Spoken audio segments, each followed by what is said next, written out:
Sami guys.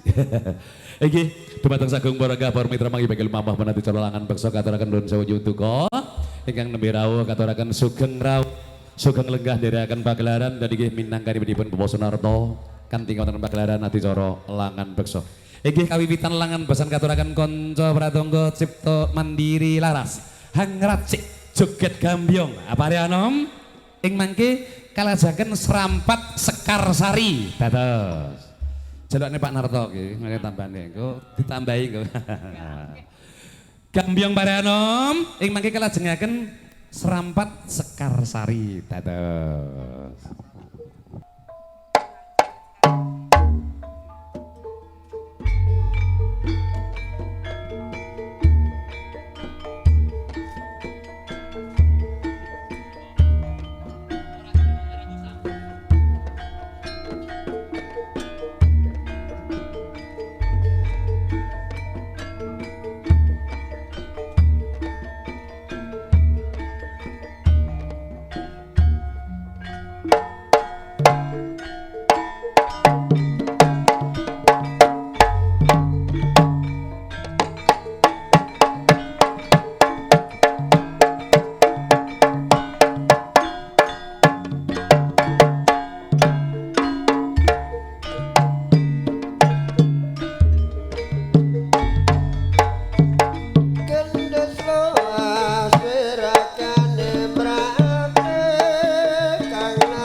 Dari mana mas datangnya lintang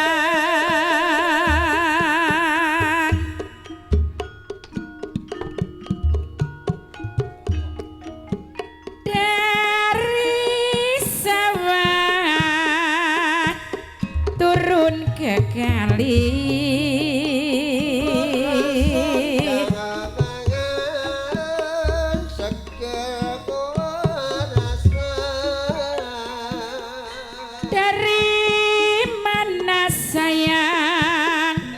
datangnya cinta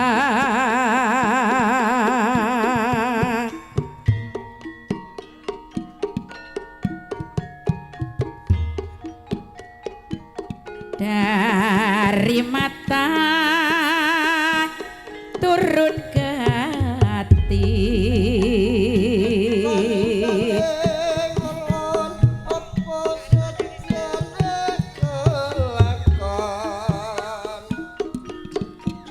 aja gulani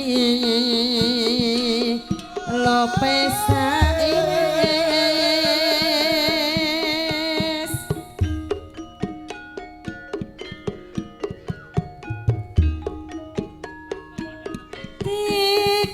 tikulanana kacang ijone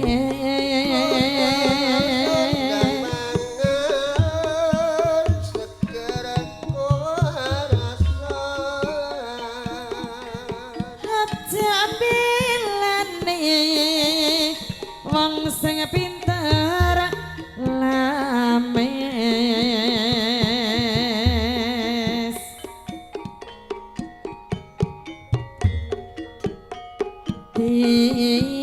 dibelanono anak lan bojone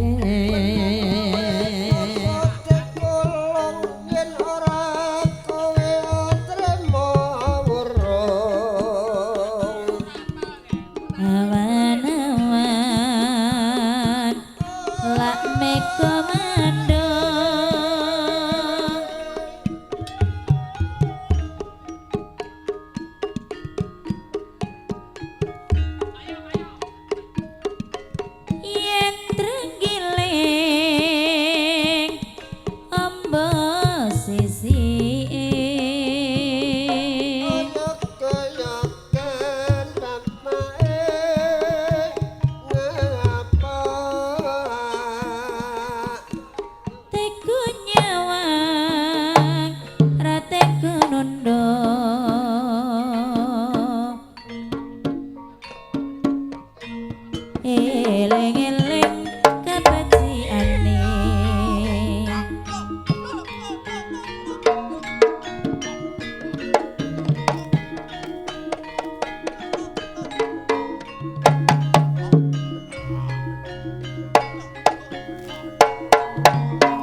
Nun sewu makat walah.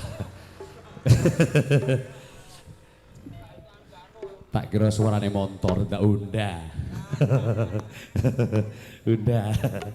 Jadi nggih sembah nuwun katuraken kunjuk Pak Sunarto telah Ibu ugi sagung marengah para mitra keluarga ageng Pak Sunarto mekaten kawiwitan dadi nggih joget gambyong Parianom kelajaken serampat Sekar Sari sewatawis nggih sampun paripurna. Dumateng sagung para mitra sadèrèngipun langan besan kawitan nuwun sewu kanthi hanampi manten kanca pratangga cipta mandiri laras hangiringi lah sumangga Hiro manten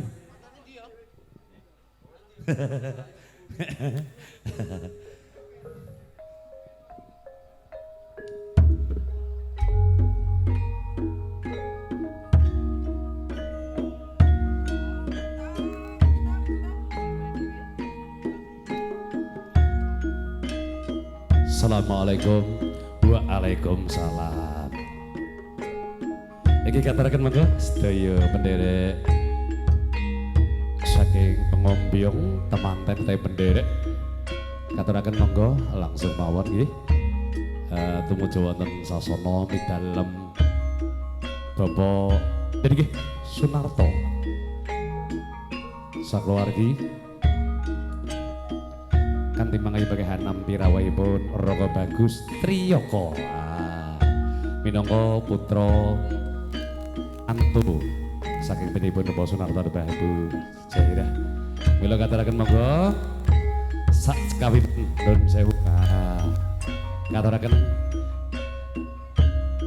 lenggah ingkang langgeng prayogi kanthi suka renaneng penggalih.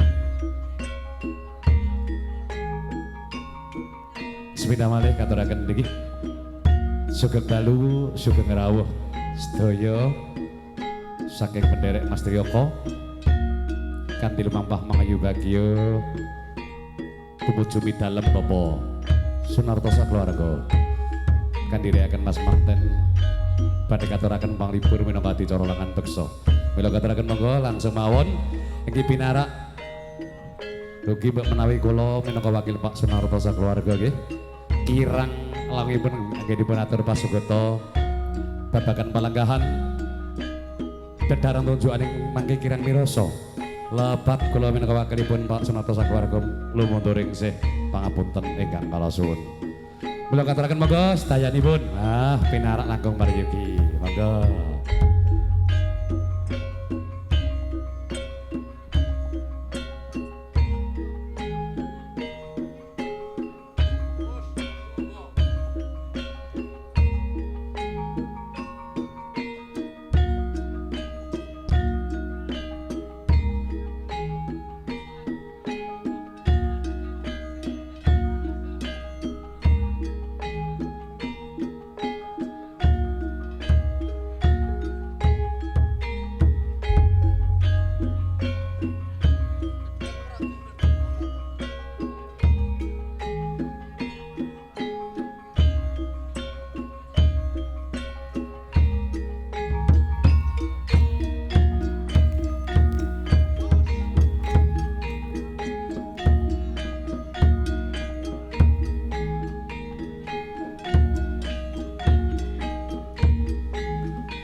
Inggih sembah nuwun katuraken dumateng sedaya saking penderek Mas manten sembah nuwun sepindah malih sampun Dik mangga bagya tumuju wonten palang. Mriko mangga pinarak sak cekapipun nuwun sewu. Kok sing kurang ya kursine lho sinomane nggih. Nuwun sewu kanthi sembah nuwun rawuhipun handhiraken Roh Bagus Triyaka tumuju wonten tenipun midalem Bapak Sunarto. Kanthi mangke boten kasopan gilir gemanti badhe dipun panglipur dening paguyuban seni Langan Tayub. Mila katuraken sepindah malih dumateng kadang-kadang sedaya penderek pengombyong nggih katuraken Egi pinarak mangki titi wanci gidan nampi sampur handherekaken gilir gemanti nampi sampur ngregakaken swasana adicara Langan Beksa sembah nuwun.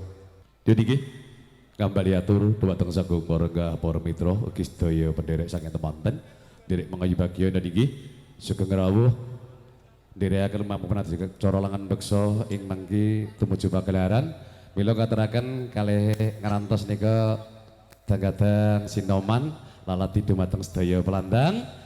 Pelandangipun mangayu sedaya pengiring nun sewu ing mangke langsung nun sewu nggih adicara badhe kula wiwiti nun sewu katuraken kunjuk Pak Sunarto Bapak ingkang Bahajat nun sewu inggih kawiwitan Langan Beksan ing mangke adicara kakalih katuraken panghormatan kunjuk pripun Mas Manten salajengipun sagung para lenggah ugi undangan ingkang satuwu kinurmatan mila katuraken kunjuk Pak Sunarto nun sewu inggih kawiwitan Langan Beksan adicara pahargyan ingkang putra dalamipun Langan Beksan lumampah kawiwitan nampi adicara sampur panghormatan ndherekaken lampahipun sampur nggih kairing ayak gedhok ta sumangga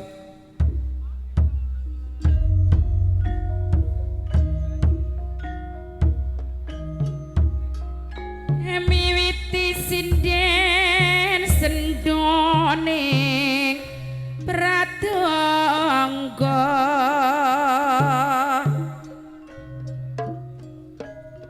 ya mas yo mas gunes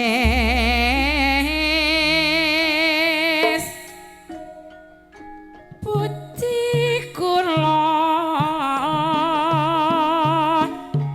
gunes wis jarane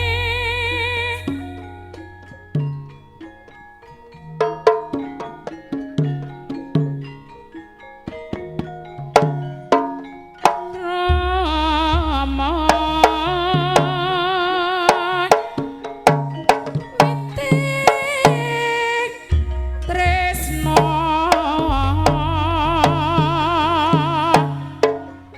ramane dewe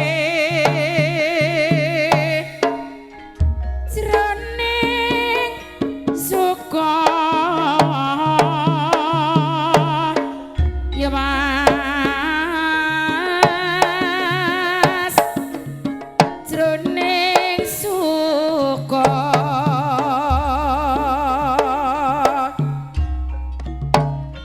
jroning suka kudu eling lan waspada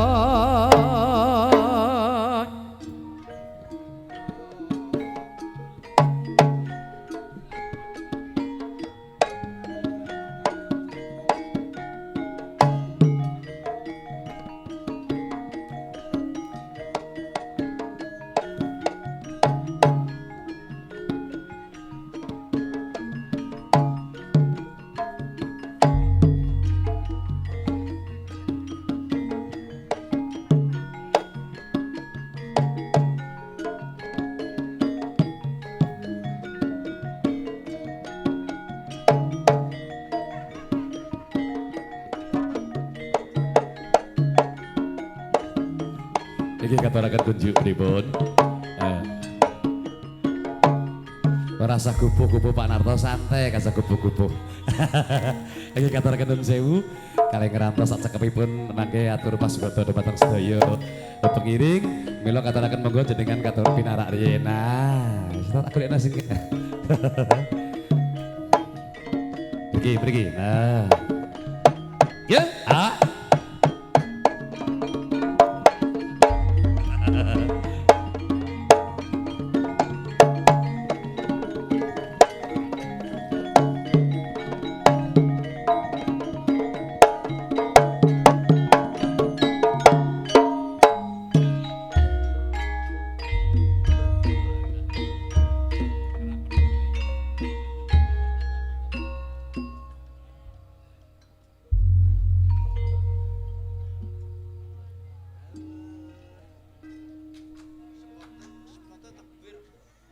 nyuwun putri gunung.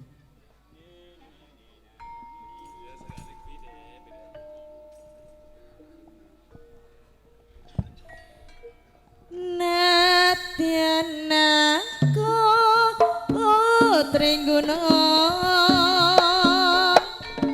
dapat tulungku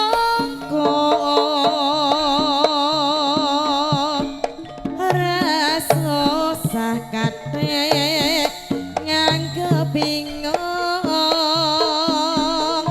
yen ta pancen tresnaku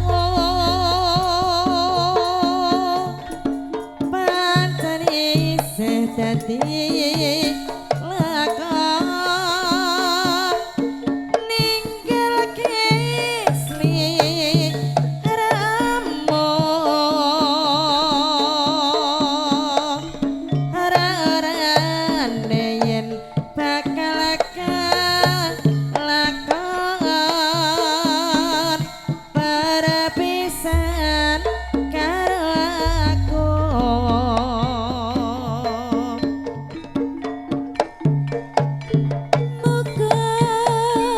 Moga aja nganti gawe gelo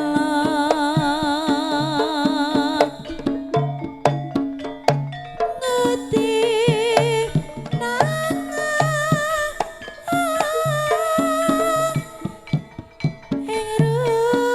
beda ala ya mas ya mas ya mas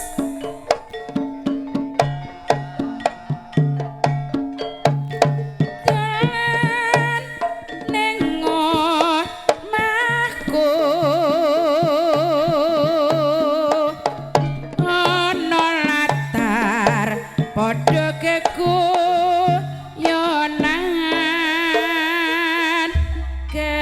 kekucekan karo aku.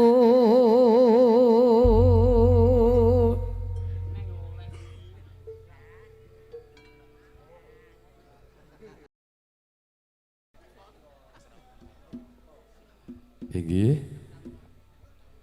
Pak Setyo ya gak gelem wong antum sampur ngewang sak menurut daya sabar santai. Iki nun sewu.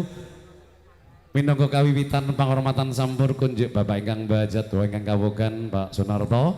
Bagi nun sewu ingkang sampun katuran sampur dengan menggalih dan inggih jengkar saking sasana palenggahan lumampah wonten sasana adicara langan beksan. Kanthi ndherekaken lumampah acara langan beksa suka parisuka. Kanthi purutanipun gending iling-iling mandhapipun songo. Iling-iling mandhapipun songo. Mila katuraken monggo ingkang sampun katuran sampur kasuwun monggo tumuju wonten sasana handherekaken langan beksan. Dan inggih kanthi mangi bagya dan inggih lampahipun metaraman so dados.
puji kula dadya srana junjung praja yo mas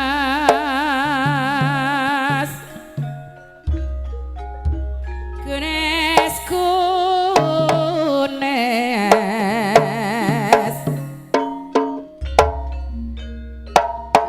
patut lamun sinuyutian mrek sasoma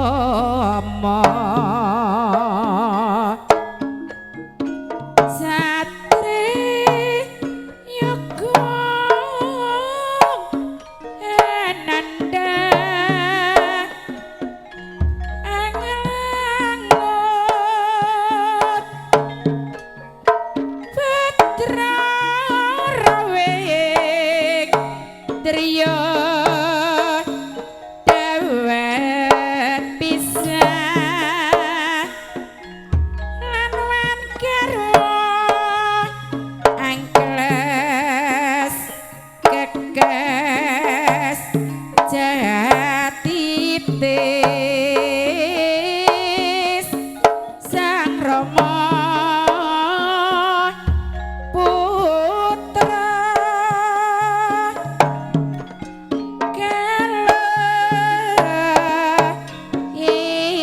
Indra satriya yogya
Krishna Rabisa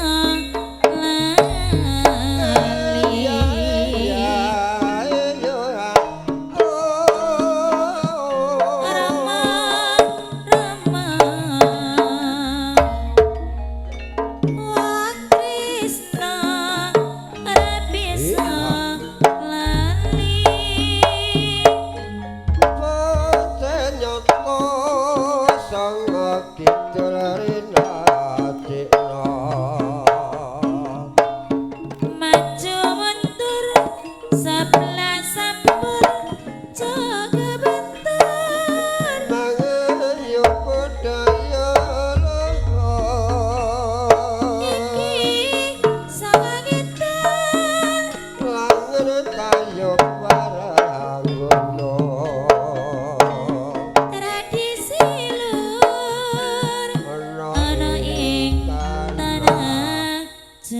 mau